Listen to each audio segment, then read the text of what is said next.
morning, Libraryland, and welcome to this morning, our Thursday morning keynote on day 3 of the conference. We are very excited this morning to, I think, have a very uplifting conversation. Okay, maybe there'll be some downers, but we're going to overall keep it pretty uplifting, talking about pop culture. And I'm thrilled to have with us today, as Andrea introduced, Linda Holmes, Stephen Thompson, and Glen Weldon from Pop Culture's Happy Hour. Unfortunately, Aisha Harris is unable to join us this morning because she is the one place where Zoom doesn't reach an airplane. I was going to make a joke about rural Ontario there, but I chose not to. Good morning, Linda, Stephen, and Glen. It's so lovely to have you here. Good morning. Thanks for having us. We're delighted to be here. And I also just want to acknowledge that, we also have wonderful producers on our show who also aren't here. So I apologize in advance for what we cannot answer. That would be answered by our brilliant producers, Jessica Reedy and Mike Katzeff and Candace Lim. So just so you know in advance, there's a lot that we don't know. Yeah, we will do our best to produce and edit ourselves in real time. Yeah, I was going to say, what you're going to think while you hear us talk is like, someone cuts these people way down on the shows that I listen to. So many ums, ahs, and lip smacks. Yeah. This is PCH After Dark. Who keeps these people in line? I was going to take the kicky little music, but I thought that Mike Katzeff might get mad at me. So I decided to just leave the music to his duties. Yeah, I got to say, like, it's a funny story, but when we first started this show ages and ages ago in 2010, Mike left for a while after this, but was the producer that worked with us at the very, very, very, very dawn of time of this show. And the way that music came about is, we were putting the show together. We said, Mike, you have a band, pick something. He did, and we didn't even hear it until we never heard it until the show was published. And now I can't imagine the show without it. So the kicky music, we came by that honestly, actually. Excellent. Well, thank you. I'm glad everyone's got themselves oriented now. We all know your voices. So now everyone's we're easing into seeing your faces. And yes, this is what we look like. Shock. Thank you. Such as it is. Thank you for joining. I did not introduce myself, but I am Michelle Arbuckle from OLA and the conference director. I'm also the host of OLA's podcast, Libraryland Loves, where we talk about all of the things Libraryland loves, which is a lot of things, including pop culture. Most importantly, I might say, pop culture. So we're happy to have this conversation with you. The first question I would like to ask, I'm not going to say stealing. I'm going to say I'm citing my sources as a true librarian. One of my favorite podcasts is Las Culturistas. That's great. By Bowen Yang and Matt Rogers.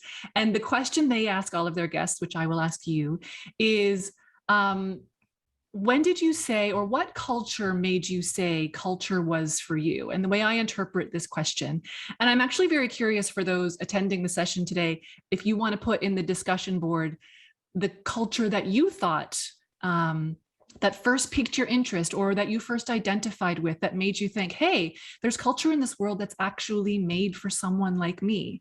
So I'm going to start alphabetically by first name, because that is the stereotype that I will stick to. So we'll be starting with Glen. Cool. If you had asked me this question before 2016, I would have said the 1966 Batman television show with Adam West and Burt Ward, but I wrote a book about that, and I've talked a lot about that, and there's not a lot of fresh fodder there. But something that goes back even further is, I would say, the Sunday paper, particularly the TV Weekly supplement, which was the supplement that tells you what's going to be on TV that week. So my family would go to church every week, and we'd walk down the hallway, and they'd peel off into the chapel, and I'd peel off into the Sunday school classroom. But at about age 8, I'd wait for them to peel off into the chapel, and then I'd head back to the car to read the paper.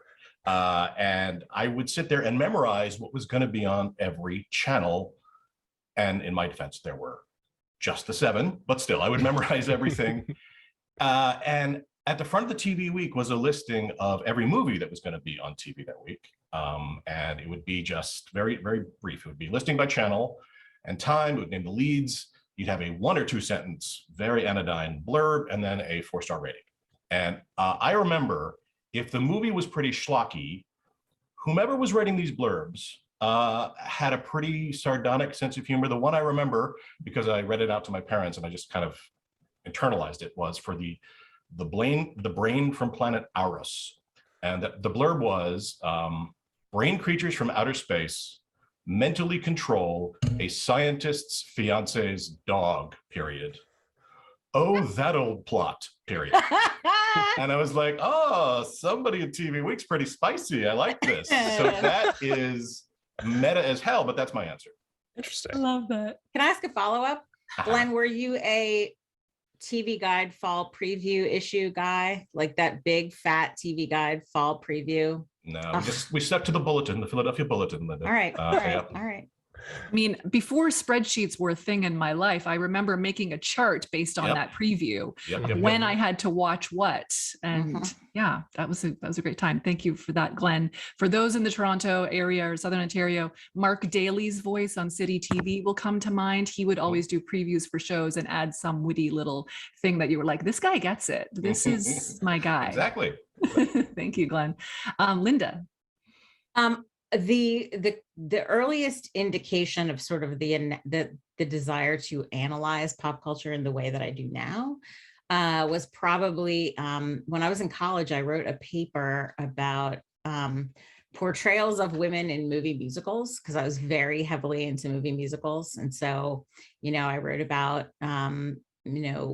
joyful moments and love stories, but I also wrote about like, why are there a bunch of movie musicals with scenes of women dancing in their underwear? Like there's one in Grease, there's one in Seven Brides for Seven Brothers, there's one in Oklahoma, stuff like that. And I think if you look back at that paper, I'm like, no, that's she's coming around, that girl. Story checks out. And Stephen? Yeah, for me, I mean, I really talk about coming by something honestly. I was raised by obsessed comic book collectors and people who were professional fans of comic books. My parents edited a magazine about comic books growing up. And so my parents were so steeped and so obsessed, so steeped in and obsessed with the things that they loved, that it made perfect sense for me to kind of drift into a world where I was kind of a professional enthusiast in my own right. And so any culture that I engaged with as a kid, my default was to obsess over it and to really take it seriously. And so I obsessed over Jack Benny radio shows and Warner Brothers cartoons and Hot Wheels cars and wacky packages. And eventually it was Top 40 radio. And I would listen to Casey Kasem's American Top 40 and then Rick D's Weekly Top 40 back to back every Sunday. And I would write down in spiral bound notebooks, I would like transcribe the top 40 every Sunday and kind of obsess over it and like mark off the chart movements and stuff like that. And so I think the ability to engage with and obsess over is almost from birth, because that is who made me. Both of my parents are like that through and through. My mother still is to this day. When I was probably 14 years old, my parents nurtured my obsession with pop music by buying me a subscription to Billboard magazine, which is a very expensive subscription. That was a very generous gift on their part. And I remember one of my big teenage memories. I remember riding my bicycle while reading Billboard magazine and riding into the back of a parked car. So you're texting and driving for it is my texting and driving, teenagers. but I was scanning the Hot 100 at the time. Yeah. I feel we should acknowledge briefly, by the way, that Stephen really is sitting in the bottom of a closet, in case you're wondering why it looks like he's sitting in the bottom of a closet. No, this is a Zoom background. Coveted Zoom background. I mean, it's really interesting, Stephen, talking about, your parents coming from this place of critiquing culture. I grew up knowing that the time I was going to have most fun was sitting next to my dad while he watched Hee Haw. And he was laughing, he was singing, but never do I remember them turning off a show, whether it's Hee Haw or Solid Gold or whatever, and going, I really wish they had done this instead. Like there was never a critique element to that experience. Whereas now, thinking about, I'm watching Drag Race with my daughter, and afterwards we're always like, why didn't they do this? Or why did they do that in the lip sync, And Right. so it's interesting to think about those behaviors that we encourage from a young age and what people are experiencing. Did Linda and Glenn, did you also have an experience growing up where you were encouraged to come up with your opinions on things like that? Short answer, no. But I just want to say, Stephen's parents created a magazine that was really the first kind of journalistic, putting journalistic acumen into fandom, comic book fandom. So the comic book fandom that exists today, I just want to say, is their fault. Everything, every good and bad thing is because of Maggie and Don Simpson. I will say, but Simpson. you said Don Simpson, who's somebody else. Yeah. Yeah, my parents have a very mixed legacy. Yeah, I would say, like, at my house, you know, one of the things my parents did like that we watched on TV from when I was very young was Siskel and Ebert. So I think those were my first I think that's true for tons and tons of people. That, you know, my early exposure to talking about criticism and thinking about criticism was Siskel and Ebert, and later those big fat Roger Ebert like review kind of dictionaries almost. The Leonard Maltin's movie Sure. guides. The Leonard Maltin huge ones in are my house. huge, but the Roger Ebert ones, which have kind of the longer essays and stuff, I owned a bunch of different editions of that book, and so that was also a really early important influence in terms of actual criticism. Yeah, we did watch Siskel and Ebert. I'm just remembering now, and my dad hated it. He would anger watch it because that's their job. Oh, really? Talking about movies. Oh. It's like, Oh, see, for us, it was the critiquing. My parents loved Ebert and hated Siskel.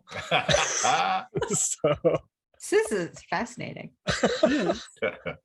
I remember being young, and I'm going to call this early blogging. I would get a book out from Grimsby Public Library. Apologies to Grimsby if you're here. And when I would take a book out, I would use the back page to write a review in pencil, and I would go back every week and look and see if someone else would have added their review. Oh, that's very good. But no one ever did. I think you're still, I'm pretty sure you're still fired, but it's very good. I'm going to receive an invoice from Grimsby Public Library anyway. that's right. There's somebody out there right now going, it was you. Exactly. You were the pencil vandal. An invoice for all the erasers they had to buy. Yeah. I am curious if you are ever able to turn off your critic. So you do this regularly, daily, weekly, where you're looking at culture, you're consuming culture, and then you have to come up with an opinion for the table. I would imagine that sometimes people are encouraged to maybe not all have the same opinion, so someone has to take an opposite stance. But are there types of culture where you say, you know what, I'm listening to this Taylor Swift album and I'm never going to have an opinion, I'm just going to love it? That's a far example, but are there any types of culture where you can do that or where you want to do that? You know, the thing that I always say about this problem is that the best thing about my job is that even when I am working, I am 25% doing what I enjoy. And the worst thing about the job is that even when I am doing what I enjoy, I am 25% working. And so my solution to that is that there are definitely times if I really do want to turn my brain off, and I will reveal at this point that I'm currently actually on leave from this job for a few weeks.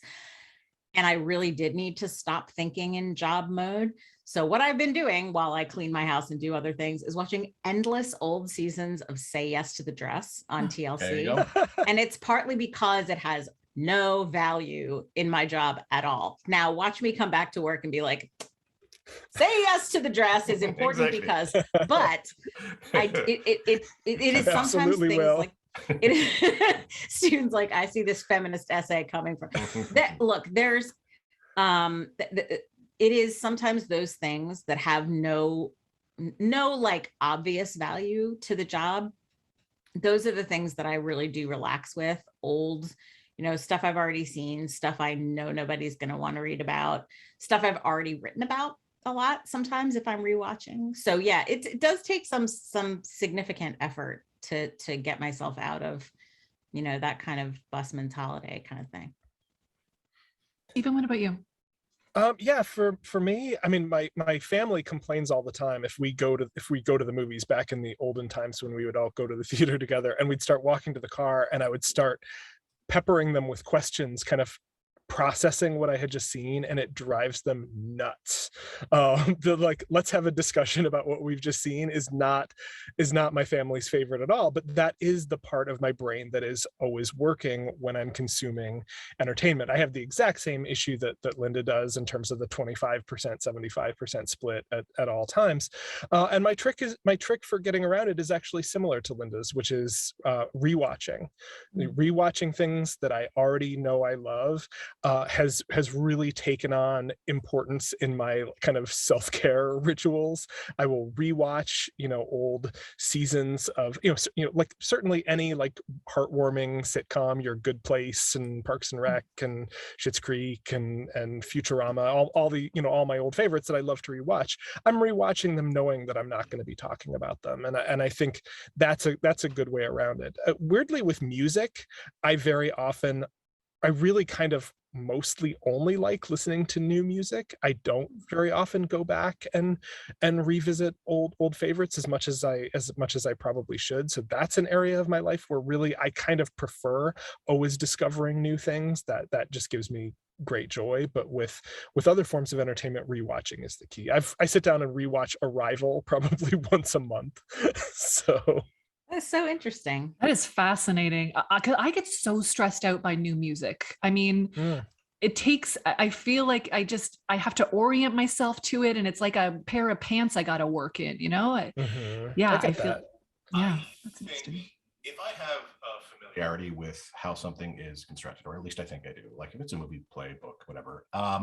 And I also have what I think to be an ability to articulate what I think about it, then the critic is sitting there front and center, always reaching for the words to describe why this works, why this doesn't work.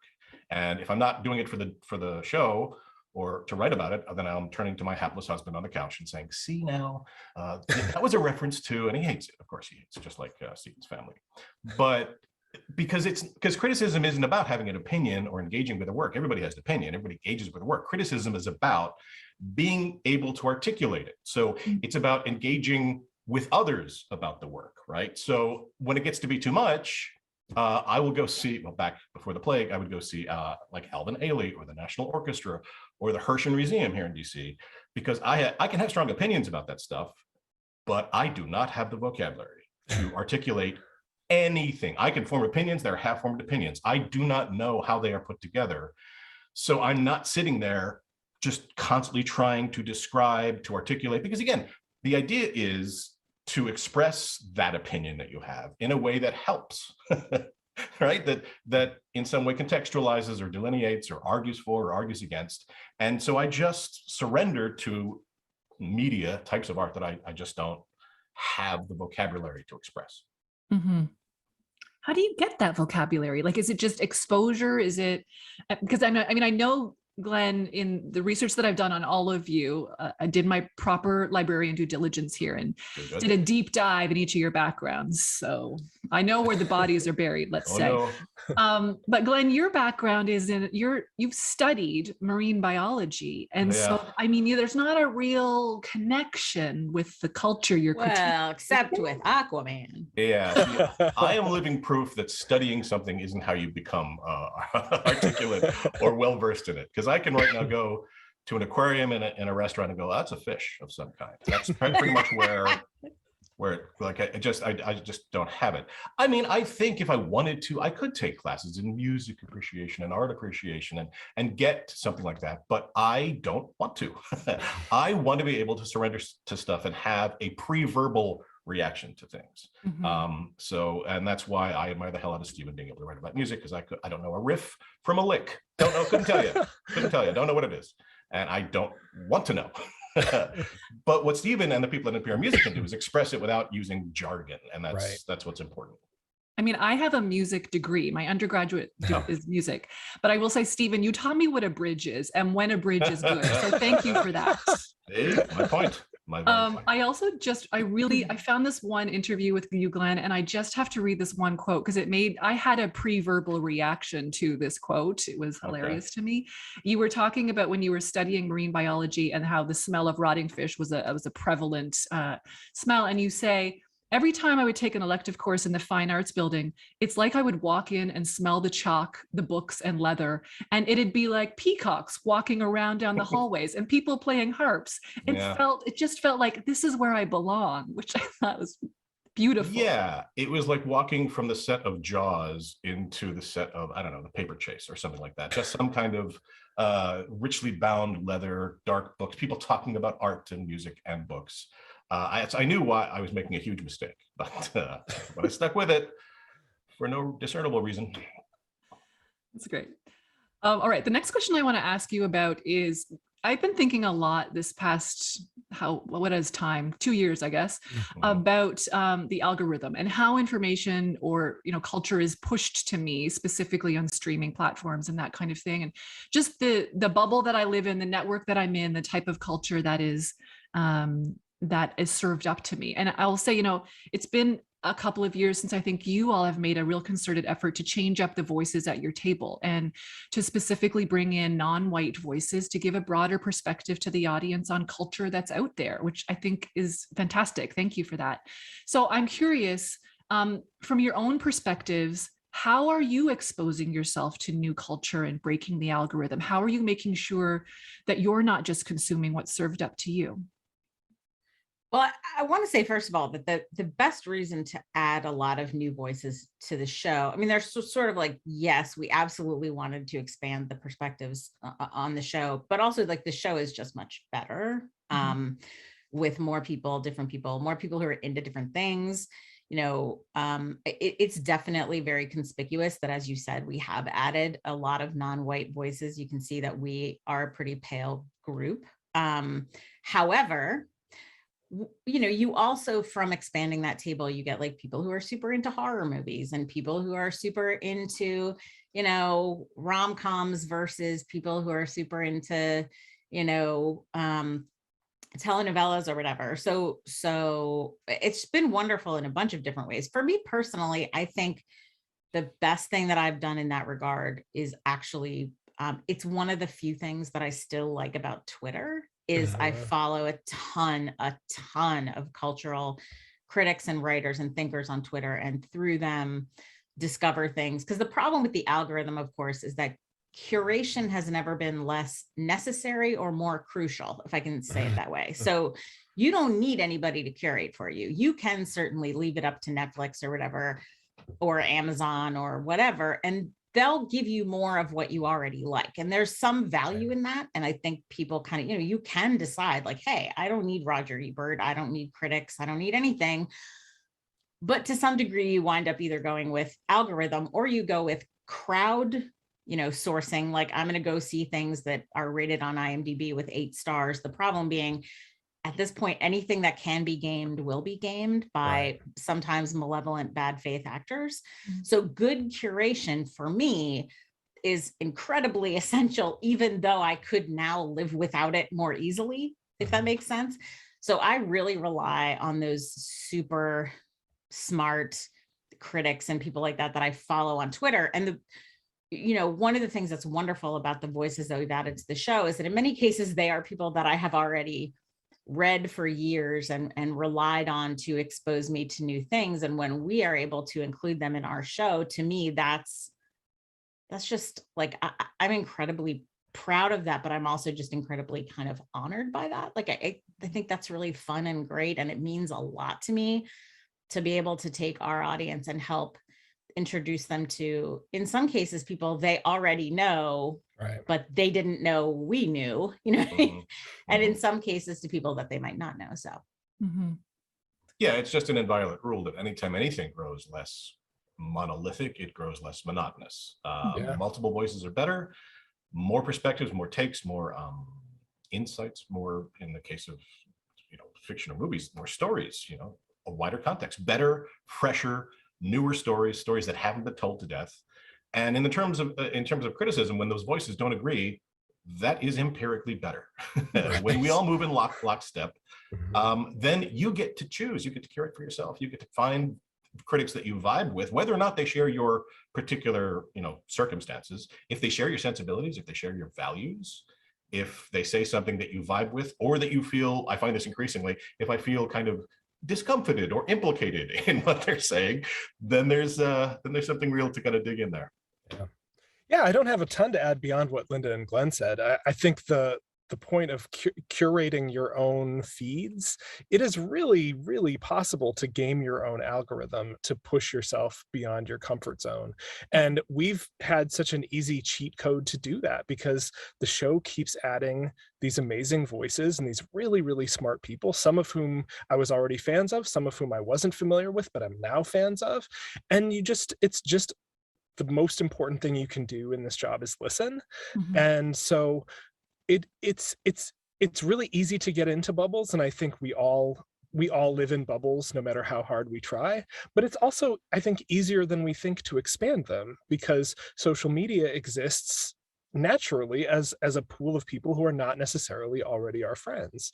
And so I would put together a Twitter list. Maybe we should do this ourselves, but like some sort of Twitter list of like everybody who has ever been on our show. If you want to just like follow a list of everybody who's ever been on our show, you'll get a great cross section of recommendations for things that are beyond each of our individual comfort zones. Yeah, and this is also another thing where I would briefly mention the work of our producers. Yes. Because one of the reasons why, you know, this is a thing where all the incentives to add additional voices to the show pull in the same direction, right? It's good for all the reasons. It's good for audience growth. It's good for what we believe ethically about what we want the show to be. It's good for aligning the show with what NPR wants to be. It's good for improving just the quality of the conversation. It's good for expanding what we can cover. The only thing you have to make sure of is that you have the production support to do the actual work of reaching out to people. Booking is, you know, so can be really a grind. And particularly now, you know, you got to test everybody's audio. Our producers do that every single week. They do audio tests with people. So Jessica and Mike and Candace in a lot of ways are doing the admin, you know, in addition to being critical to actually finding those voices, they also do the admin work of kind of just the work part of getting all those people involved in the show and communicating with them and writing the documents that help them kind of know what our processes are. So it's also, you know, the expanded production support that we've gotten from NPR has been absolutely critical to this stage of the show's development. What I really want is like for them to do a podcast. No shade. I would have to not Yeah. listen to it in order yeah, to we prevent myself from having 16 different complexes, but they absolutely should do a panel like this for someone. Back in the day, my desk used to be near Jessica's enough so that I would hear her editing the show. And when she usually she does it by herself, but if there was an intern or something and she was walking them through, I would hear things like, okay, this story goes nowhere, cut it. Glenn's joke didn't land, cut it. That was Like, It's also worth noting that they do the same prep that we do, even though they don't have the you know, exciting public facing process of actually like getting to talk about it. So like if I'm watching 10 hours of a TV show to prepare for a discussion on Pop Culture Happy Hour, I'll then like be able to compare notes with Mike or Candace or Jessica or, you know, whoever's producing that episode. They've done that same prep. Yeah. And so you talk about the old saying about, you know, the backwards in high heels, like they're doing the same show we are backwards in high heels. They're also doing all that admin work and all that prep work and, you know, all that editing on top of it. Yeah, that's amazing. I remember early in my library career, an older librarian in a public library telling me that she had to read Entertainment Weekly every week so that she knew what the kids were talking about when they came in. And so I know, you know, in every session, a librarian loves to get a recommendation, a book list. Give us a secret silver bullet, a resource where people should be looking so that they're staying on top of culture? Is there a place they can go? We are exactly the right people to ask. I swear to you, the first thing that came into my mind was that I go to Candace for this. Our producer Candace is much more sort of like, she's much younger than we are, and she's much more tuned into whole different strands of culture than I am. But I think for me, like I do gain a lot from just kicking around TikTok and YouTube Like, even though a lot of it is garbage, like you have to make your way through a lot of garbage. It's true that, for example, coming to understand how kind of influencer culture is working right now is not always pleasant or fun, but I do think it's really important. So I think sometimes you just have to make time to kick around a little bit. I don't know that I mean, I think there are definitely podcasts, you know, like you said, I think if you're listening to Las Culturistas and you're listening to, you know, Who Weekly, things that are very cool that I'm not thinking of right now because my mind goes blank. But you know, I think podcasts are good for that. But yeah, it definitely takes work. And like Stephen was saying, like you sort of just have to set yourself up with a big list of sources to kind of keep on top of. I think anytime you try to get that all from one thing, like Entertainment Weekly, you're adopting the limitations of whatever the framework of that thing is. So it's better to sort of take it yourself, get a whole bunch of different streams running into your own like curated feed. Yeah. And more than once, we have kind of kept an eye on a show or a movie, waiting for it to kind of to bubble up on social media. And that's the kind of not the criteria, but it is a criteria we use to determine whether we're going to devote resources, you know, a full show to it, or we're going to let it be somebody's making us happy. The conversation, you have to kind of keep your foot in the conversation. And I do follow TikTok, but I do it through that mediated Instagram way. which is TikTok for olds. You know, anything that kind of filters down from TikTok onto the Instagram Reels. That's how I can. I have the true old person relationship with TikTok, which is it's too loud and chaotic. And it just stresses me out. See, I like TikTok. I think y'all are, this is like one of the few things where I'm ever cooler than anyone. Like I like TikTok. But you're cooler than me. That's what is fascinating is if we were all sitting next to each other and we all opened it right now, what the first video would be so glaringly different that you never know what someone's experiencing. It would probably be something from Encanto, actually, matter of fact. That's kind of my God, Glenn. Right Glenn, you and I have much to discuss. Yes. Unite. I mean, I do think what Linda was saying about you know, conversations with Candace Lim, who's, you know, one of our younger producers. I mean, being able to surround yourself with smart young people who have lots of ideas and being like really willing to listen and engage with it and understand that, like, you know, if you're lucky enough to be surrounded by really smart people, listening really is the key. You know, I listen to my kids who are about to turn 18 and 21. I listen to our young producers. NPR Music has this incredible assortment of very, very, very, very, very bright young producers.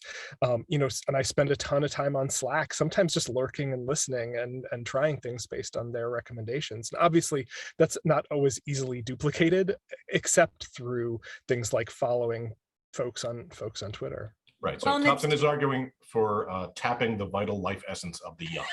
Well, yes, but I will say, I think it is traditionally true at large institutions, and I know this is true at NPR, that it's incredibly important, no matter how established you are and no matter how much you respect the work that you're already doing, to make sure that your relationships with your younger producers and folks like that are two-way relationships where you're not just training them to be like you, or training them to work how you work, or training them in the ways of the organization or the company or whatever. You're also listening to what they say, and you're also like taking in what they are telling you that you might not know. And so I think I hope for the show to be for our show to be kind of a microcosm of that, where, you know, the people, whether they're panelists or producers or whoever, it's not just a matter of like, we will train you in the ways of how we do this podcast. Oh my God. It's like, what can you teach us about how to do it? So, you know. Yeah. Thank you. I'm going to take a couple questions from the audience before we go into our last segment, which I'm ripping right from your show. We will be talking about what is making you happy this week. But first, there's a question here from Lauren Bull from Upper Grand District School Board. This kind of ties in with a conversation we were having about the type of culture you were consuming during the pandemic and taking care of yourself and what it means to take care of yourself. She's asking, though, How can people in school libraries encourage young people to engage with pop culture while empowering them to handle the harmful things that they encounter? So I'm curious, we've all needed different things from culture these past couple of years. Yeah. You have to expose yourself to so many things though. So how are you engaging with it in a way where you're still able to care for yourself? Yeah, I mean, I will step up as the person who has not watched Station 11, which I've been told is really wonderful. It is. Because it is an epidemic / pandemic story. I just can't. I know I can't. And no matter how much people tell me like, no, but really it's, and I know I can't. So I think to some degree it's a matter of and I say this as somebody who doesn't have kids, so please forgive me if I sound dumb, but I think it's a matter of giving kids the skills and the confidence to say, like, there are some things that you may not want to read. I mean, this is the upside of, people talk so much about the concept of content warnings and the ups and downs of that, all of which I get. But the upside of that is giving people the opportunity to say, hey, this might not be for me right now. I might not want to hear this story right now. And I think it's a matter of giving them the confidence to work through, yes, I can take in things that are hard, and also making sure that they are surrounded by people they can talk to about those things. Mm-hmm. I remember after I saw 12 Years a Slave, having several conversations with people where it was just like you came out of the movie theater and people just wanted to talk to each other about, not just whether they liked it, but sort of processing out loud. And those things are really important. I don't know. Stephen, you have kids. What do you think? Yeah, I mean, I think that ability to process is really, really important. I mean, my kids, I was really raised by parents who wanted me to be exposed to more or less whatever culture I wanted to be exposed to, and showed me R-rated movies when I was pretty young, but also wanted to talk to me about it, in part to see how I was processing them, but in part because these were generally works of art that they loved and wanted to share with me. My parents used to sit me down to watch movies with me for my education, which is a great way to suck the fun out of anything. And so I don't necessarily advocate that. But very often, the kids around you will tell you, what they're interested in. And my kids, especially my daughter, who's a senior in high school now, my daughter has really gravitated toward a lot of horror, a lot of kind of porny anime, I would say, a lot of like weird web comics. And I've certainly had concern as a parent, like, man, my kid is consuming some pretty horrifying stuff, but she also processes it. And one of the ways that people process their fears is through horror. And so just like having a lot of conversations with her, listening to her as she kind of, talks out what she likes and doesn't like and what scares her and doesn't scare her. You watch horror with her. I do watch horror with her. So I don't she knows she can talk to you about that stuff because you watch that stuff with her. Mm-hmm. Yeah, and some of that is also just the importance of parents just taking an interest in what their kids like, so that their kids feel heard and seen. And I'm not necessarily a big horror movie guy, but I will sit and watch whatever godforsaken. We watched Hereditary together. I have to say, for me, I thought the cinematography was affected by the fact that I could only see it through the slivers between my fingers. But it's so interesting, to talk about like what is and isn't pandemic entertainment and what is and isn't triggering or upsetting. My partner, Katie, is somebody who wants content warnings about everything she's about to see and reads Wikipedia pages, to find out what scary things, reads a lot of parents' guides because she just doesn't want to see people get murdered on screen or doesn't want to see violence on screen. It really bugs her. But she devoured Station 11, loved the book, loved the TV show, talked about the TV show on Pop Culture Happy Hour in this very room that I'm sitting in. And so like each person has things that upset them that they need to steer clear of, and part of the process of supporting people on their cultural journeys is respecting and understanding what they want to steer clear of. Yeah, the only thing I'd add is that the mode of engaging with this stuff has changed. My generation was passive consumers, and then it was our job to take what was handed to us or rolled down from the mountaintop and just discuss it with each other. Now, I think with social media, with things like, I mean, you can have a conversation with the content and things like fan fiction and headcanon and cosplay. They make someone a more active participant, and this is why I think in comics anyway, we're seeing lots of multiverses, right? It's all canon, it's all true, it all happened. Quantum takes, and I think that's what's going on here, and I think that helps. Well, and as much as, we've talked about the decline of the monoculture and how, like, when Glenn looked at the TV guide when he was a kid, it had 7 channels, and now of course it has all this stuff. For my kids, it is so much more shrapnelized than we even think it is. Yeah. The number of people my kids' ages who are not only writing fan fiction, but creating like their own OCs, their own original characters. And then, like, my daughter's an artist, and so she's being paid by people on the internet to draw people's original characters in context that they want them drawn in. And like, you just see the rabbit hole of people creating and bending art to their will is so far beyond even what I thought I knew about as somebody who consumes a lot of culture. Mm-hmm. There's a question here which kind of ties into Glenn bringing up, was it the lack of the monoculture? Is that the phrase? Yes. Yeah. And, the topic of fandom and how fans interact with each other and having respectful discourse. And, something that we talk a lot about in Libraryland is creating good digital citizens. So building our youth to know how to engage with each other online and how to have respectful discourse and respond to each other. And of course, culture in particular, the superhero world is not necessarily the greatest for that, but how would you speak to that effort of how we can talk to them about how to do that better? I think the toxicity creeps in when people get a sense of ownership. When fandom closes up as opposed to engages. When fandom isn't fueled by enthusiasm and by the need to share, that's when everything starts to sour and curdle.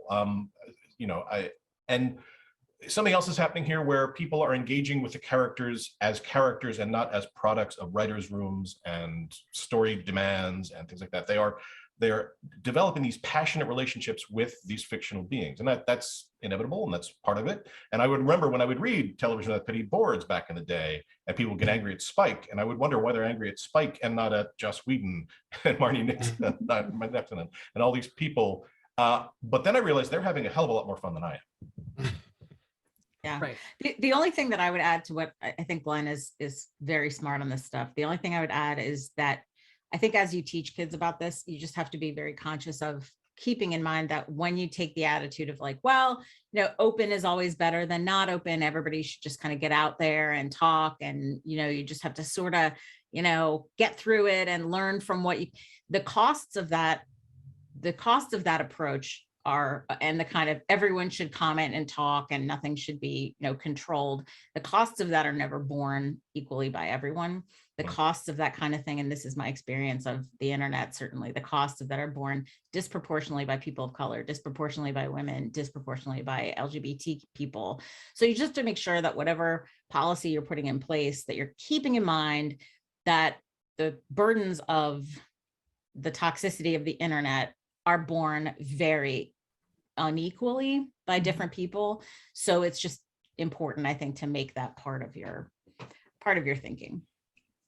I couldn't agree more with what Linda and Glenn have said. I mean, I think toxic fan communities have been around a lot longer than people maybe think. I mean, because my parents were like very early era comic book fans, like I've been going to comic book and science fiction conventions since I was a very, very little kid. And I've certainly seen the kind of preening competitive nerd fights go back a really, really long way. And some of it really comes down in terms of helping kids navigate it.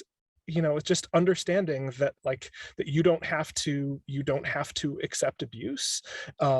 You can, and the more that you can kind of curate your own fan communities, and find your people, the better. And I think my kids, fortunately, and I know other people's kids have had different experiences, other people have had different experiences, but my kids have been very good about just checking out of just kind of checking out of fandoms that they find toxic, and kind of steering themselves toward groups of people that they like and trust on the internet. That's a great point. I like to consider myself as a 45-year-old woman exempt from the toxic community, but let's be realistic. I've had many heated debates about Samantha Jones not being in the Sex and the City reboot, and it's just as toxic. Boy, they're trying to make it, Wow. They're trying to set the table for her if she wants to come back. Though, No you can spoilers. tell. I can't watch it till No, they've tomorrow. been doing it all season. No, they've been doing it all season. They're trying to leave open the door. That's all I'm going to say. All right, we've got 5 minutes left in this conversation. I can't believe it. So what I would like to do next is this is a segment that Pop Culture Happy Hour ends every show with, which is just the most uplifting and amazing way to end an episode. So thank you all for this. And this is when they go around the table and answer the question, what is making you happy this week? And Linda, we will start with you. I recently read, and you'll hear more about this on the podcast, but I recently read the book Devil House by John Darnielle, who is the lead singer of the Mountain Goats, and a general brilliant genius and great writer, and also annoyingly someone who is also a genuinely great novelist in addition to being a genuinely great musician. And no one should have this much talent, but it's a book that has several overlapping narratives about crimes. And it tells the story of a true crime writer who's kind of trying to work his way through writing his next big book about a legendary set of murders in a small town. And I don't even want to say too much about it. It is formally experimental. It is fascinating. It is really well written. It is incredibly thoughtful about the ethics of true crime and writing true stories in general. So again, John Darnielle, it's called Devil House, and loved it. Recommend it most highly. All the librarians are clamoring right now. Thank you. So good. Excellent recommendation. True crime, very, very timely right now. We'll move over to Stephen. All right. Well, one of my big New Year's resolution for 2022 was to read more, or read at all, at least books. I am not typically a books on the bedside table guy. I'm a Pokemon Go at the bedside table guy. I just finished Party of One by Dave Holmes, which I love. I've just started reading How to Be Perfect by Michael Schur, who is obviously The Good Place and all those shows that we love.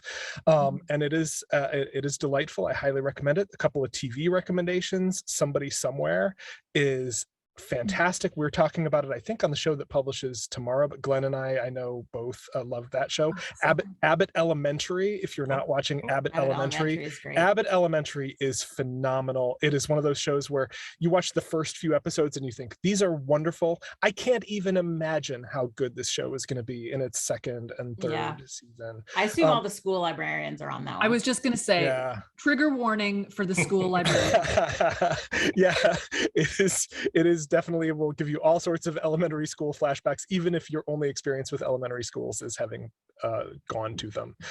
So yeah, just tons of great stuff. I could go on and on, but I know we're running short of time, and Glenn still has things making him happy.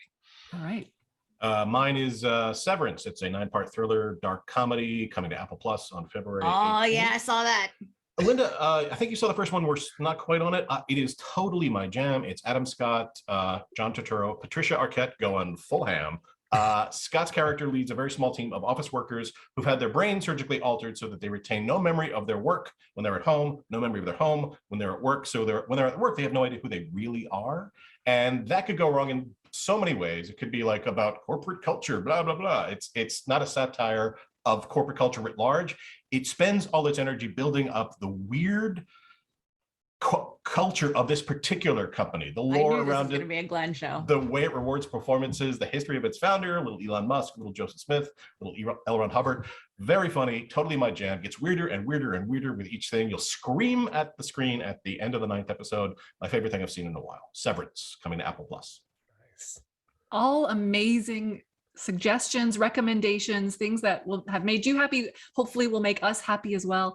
Thank you so much, Linda, Stephen, and Glenn for being with us today and chatting about pop culture. It has been a pleasure to have you. You all are what is making me happy this week. And honestly, every week, cue the Mike Katzif kicky music. Here we go. I wish I had a little xylophone or something. Thank you Our so much. appreciation of librarians runs very deep. Yeah. We have a deep and long relationship with librarians and library archivists. people. We are the greatest spreaders of joy and love, and we appreciate all of you very much. And thank you so much for having us. This has been a joy. I wish we could meet everybody in person, because that's always one of the most fun parts of doing this kind of thing. But just know that we really appreciate you guys. Thank you so much. Glenn gets the bonus point for differentiating librarians and archivists. So thank you. Thank you everyone for joining us. Coming up next at 11 is our Public Library Spotlight with Dr. Nahid Dasani, so please stick around for that. Our Super Expo is open and our exhibitors are excited to chat with you. So please pop by the Super Expo today and visit all of our exhibitors in their booths and find out all of the amazing resources that they have for you to check out. Thank you so much. Have a wonderful rest of your day. Thank you.